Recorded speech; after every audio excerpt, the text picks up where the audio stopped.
Precariedade de um sistema nacional de circulação, com baixa integração de infraestruturas e circuitos locais e regionais, baixa diversificação das formas de financiamento e receitas utilizadas por agentes econômicos do setor, alta concentração econômica do licenciamento por sincronização, importante papel das rádios na visibilização e mediação crítica dos repertórios musicais, a mediação do consumo realizada pelas majors, por meio da prática do jabá, dos algoritmos, prática jabá moderna, né, e das playlists, alteração de mercados regionais estratégicos, né, com retração do mercado europeu e relativa expansão de outros mercados, ainda que um crescimento marginal, mas para quem não tinha nada lá na Oceania, cara, se já está tocando alguma coisa, né? Importante potencial para o posicionamento do país em cadeias globais de valor, né? Essa reversão da especialização regressiva, isso é coisa do Gustavo. Isso que o Thales está falando, eu acho que é importante aqui, como papel de moderadora, dizer o seguinte: do ponto de vista do Estado, o que é possível fazer por uma política setorial, uma política da música, né? Então, não é possível o Estado agir sem que se faça antes um diagnóstico da situação. Mais ou menos, a gente sabe quais são os gargalos, né? Se a gente pensar nos problemas da cadeia produtiva da música, mais ou menos a gente sabe dizer quais são os problemas.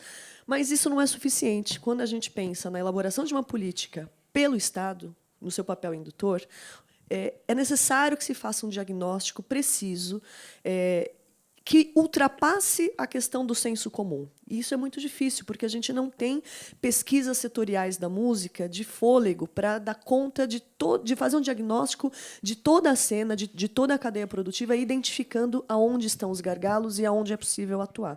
Então, na minha opinião, este documento que a gente está falando, que é o Plano de Economia da Música, a importância dele não é só naquilo que ele propõe, mas principalmente no diagnóstico que ele realiza da cadeia produtiva, porque ali estão identificados os gargalos. E ainda que os projetos que estejam ali anunciados sofram reformulações, o diagnóstico é que vai dar a base para ações do Estado em longo prazo, né? Então, isso que o Thales está falando é super importante do ponto de vista de por que o Estado precisa agir. Porque tem gargalos que só o mercado ele não consegue ultrapassar. É necessária ação estatal e, para isso, é necessário fazer um diagnóstico, que foi o que o Thales acabou de falar. Deixa eu só pegar, porque a Dani fez um gancho muito bom. Querem ver isso na prática? A importância do diálogo, mas também dessa parte de pesquisa. Quem aqui tem pelo menos uma conta no banco, um cartão de crédito? Olhem para o lado, quase todo mundo. E aí, se a gente, por exemplo, pega isso como base, a gente às vezes não percebe que 55% da população brasileira está, por exemplo, excluída do sistema bancário formal.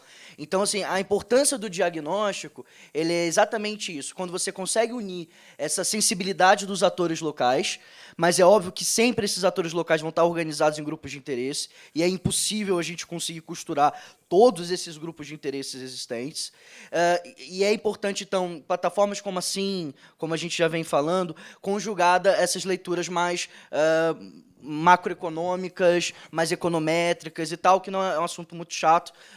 Todo mundo aqui, né, não vai querer falar sobre isso agora, mas assim, isso que a Dani falou é muito importante, esse diagnóstico preciso e, de certa forma, é um processo também contínuo, que, inclusive, pode, obviamente, sofrer também com colaborações ao longo do tempo. Eu acho que a importância, principalmente num contexto como esse que a gente está vivendo, para dizer, no mínimo, que é de turbulência e constantes alterações no direcionamento da política, ainda que esses projetos que resultam do diagnóstico sejam mudados, sejam abandonados, o diagnóstico está feito. E é o diagnóstico que garante a ação do Estado em longo prazo, independente desse... É porque isso, o programa e assim, essas plataformas que a gente tem para falar sobre o programa são importantes porque a gente não quer, e é isso eu posso falar também em nome do Thales, que esse processo simplesmente fica circunscrito ao Estado, né? A gente tem, desde a década de 70, a crise do modelo burocrático do Estado, Bresser Pereira, Peppa Norris, enfim, que exatamente reconfigurou a nossa ideia de espaço público. Espaço público não é o espaço do Estado.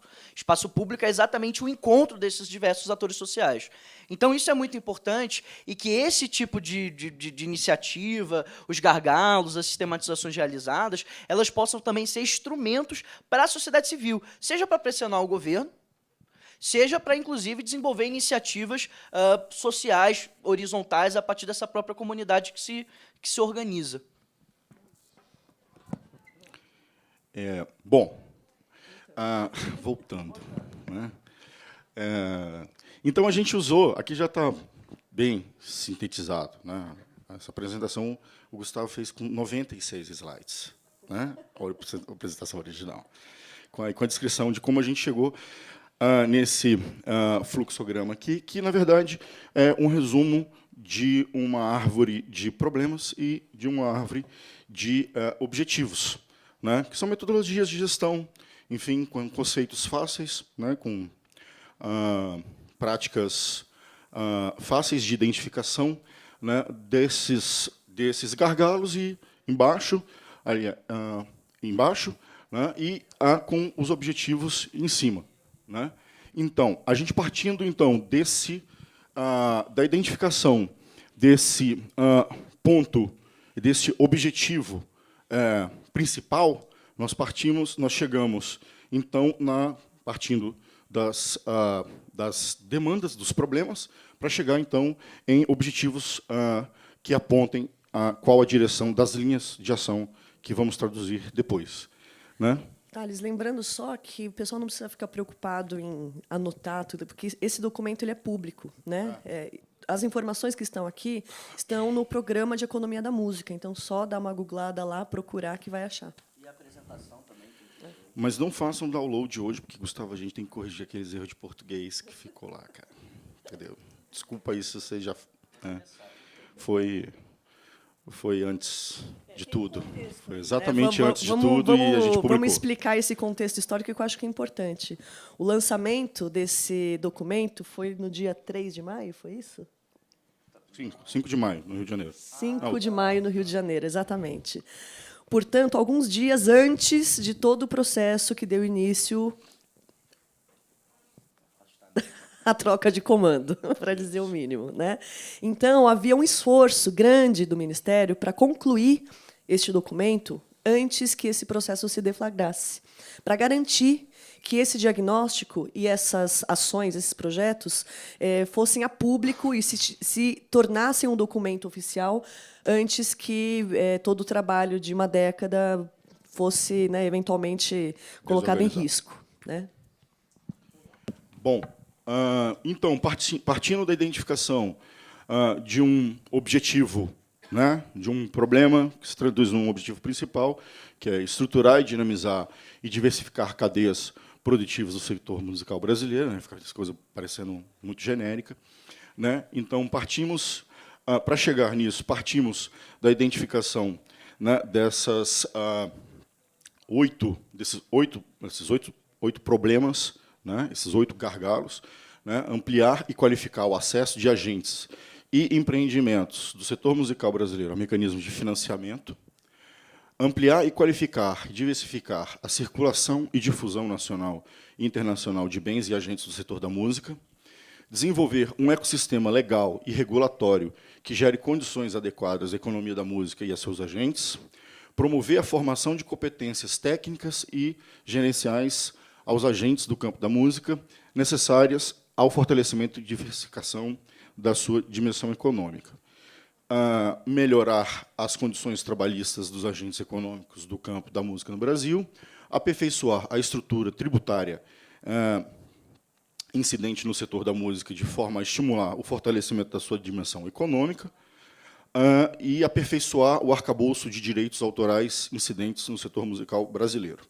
Daí, traduzindo-se esses 8 gargalos, esses 8 problemas, né, em objetivos, né, em 4 objetivos que a gente depois vai passar a trabalhar como funções do Estado e linhas de ação, que são aumentar a participação da música na geração de riqueza e renda no Brasil, a partir da ampliação e diversificação do consumo de bens e serviços do setor musical nacional no no mercado interno brasileiro, ampliar e diversificar a participação de bens e serviços do setor musical nacional nos circuitos internacionais, e qualificar a ampliação e qualificar e ampliar a participação de bens e serviços do setor musical em plataformas digitais de difusão e comercialização.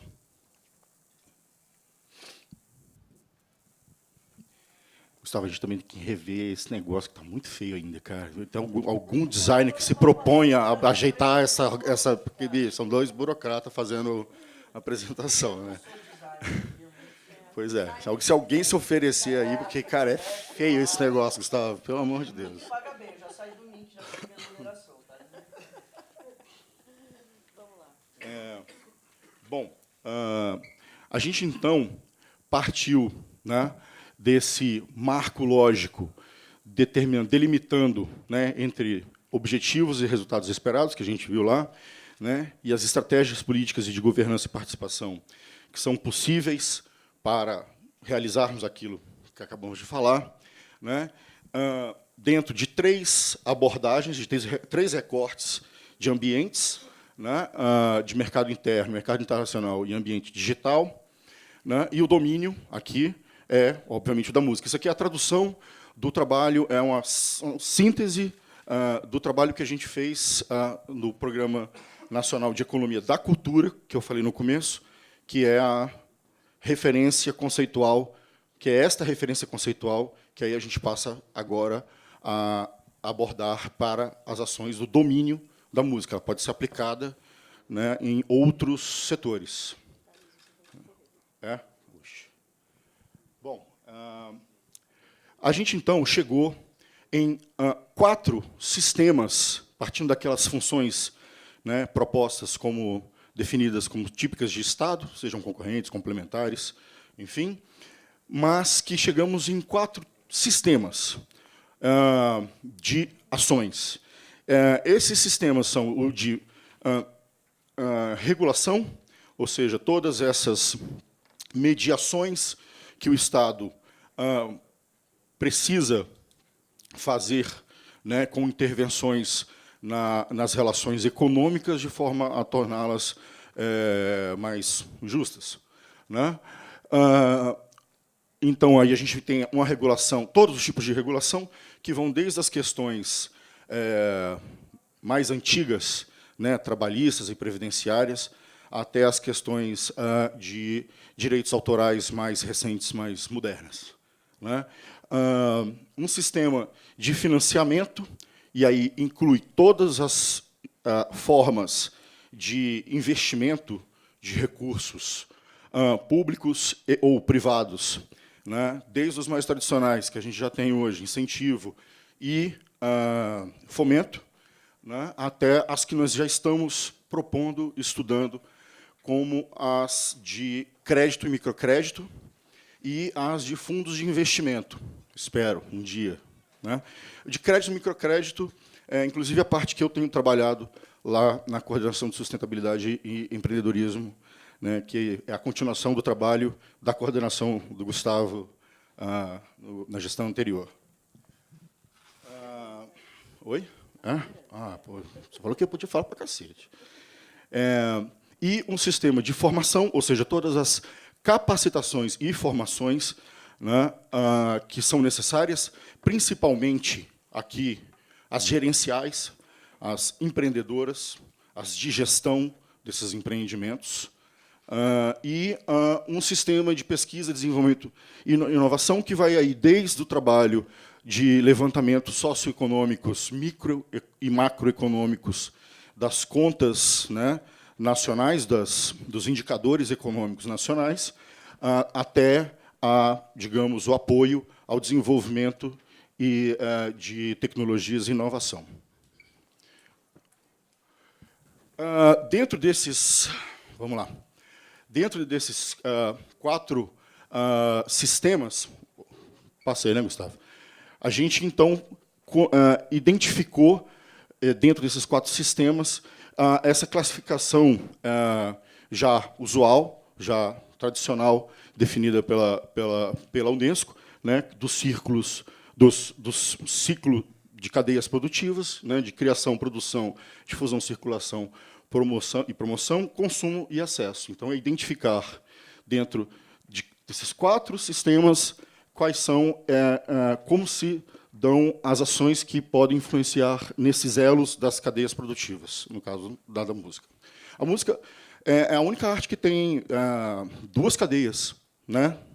Tem a de produtos e a de serviços, né? Das apresentações e a da circulação. Então, a gente tem, talvez, uma análise, digamos, até mais completa e de referência para as outras que a gente gostaria de ter feito, como a do teatro, que seria o próximo setor a ser analisado dessa forma. Só, então, dando esse conceituamento dos sistemas.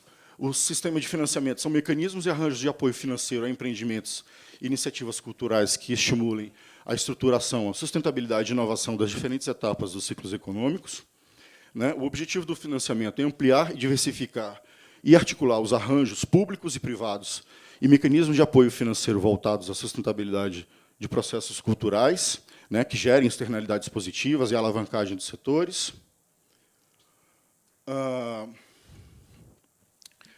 Dentro do sistema de financiamento, nós temos receitas operacionais em produtos e serviços, né, a renda de ativos, de propriedades e de direitos. Então, é esse dinheiro que como financiamento, é o que vocês captam direto, basicamente. E, de outro lado, a gente tem essas propostas de ações como políticas públicas de complementares a esse trabalho, a esse recurso que vocês já arrecadam diretamente dos trabalhos de vocês, né? Que é o financiamento por crédito, né? A concessão de empréstimo, né? Tivemos aí, nesse dia do lançamento das políticas de Estado, o lançamento do FAT Cultura, que foi a aprovação pelo Ministério do Trabalho e pelo CODEFAT, Conselho Gestor do Fundo de Amparo ao Trabalhador, da utilização de 100 milhões do dinheiro do FAT para concessão de créditos de empréstimos via bancos oficiais, no caso, o Banco do Brasil. Estamos tentando atualizar, né, essa proposta junto ao governo, com a nova forma que o Banco do Brasil está propondo de operacionalização de linhas de crédito com recursos de aplicações financeiras do FAT, né? Transformando isso não mais em uma linha de crédito específica para a cultura, mas em portfólios de ações, e isso vai demandar um trabalho até mais junto a vocês para a identificação da demanda, da real demanda de crédito e dos itens financiáveis, quais são os tipos de itens financiáveis, para que a gente possa ir negociar carteiras de financiamento para esses setores culturais. Thales, também um pequeno parênteses. É esse tipo de coisa, por exemplo, que o Estado não tem condição de saber exatamente o que o setor precisa em cada momento. Então, além desse diagnóstico que foi feito no âmbito governamental, é muito importante que a sociedade ela sempre possa fornecer as informações de que o Estado precisa para fazer a formulação da política pública. Então, é nesse sentido que é importante a gente discutir isto em espaços como esse, para que a gente possa constantemente atualizar o diagnóstico que foi feito para que este programa ele seja mais específico. E aí eu já vou pedir para o Thales que acelere um pouco, senão a gente tem muita coisa para falar e não dá tempo de falar tudo. A gente primeiro, né, mostrou qual era o diagnóstico que foi feito e a gente já está passando, então, para a agenda, ou seja, o que é necessário ser feito, para a gente chegar lá depois em quem vai fazer. Estão ansiosos, estão muito ansiosos. Bom, também um trabalho que a gente está começando a fazer com o auxílio de pessoas que a gente conheceu aqui na CIM, né, como o Lobão, mas é o Tiago Lobão, tá? Por favor, sem tomates. E uma correção bastante certa que precisa ser feita nesse slide. Que é uma pessoa, das pessoas que tem frequentado e com quem a gente tem, assim, que teve sobre aceleradoras. Ele estava no debate de incubadoras E ontem. com outros profissionais que, enfim, quem se dispuser a falar sobre, nos ajudar a trabalhar sobre fundos de investimento privado, né? Como nós temos já regulamentado na Lei Rouanet, né? Como os FICART, mas que, infelizmente, ainda a gente não conseguiu operacionalizar, colocar isso para funcionar. Estamos estudando, nos propondo a voltar com essa pauta de tipo de financiamento privado.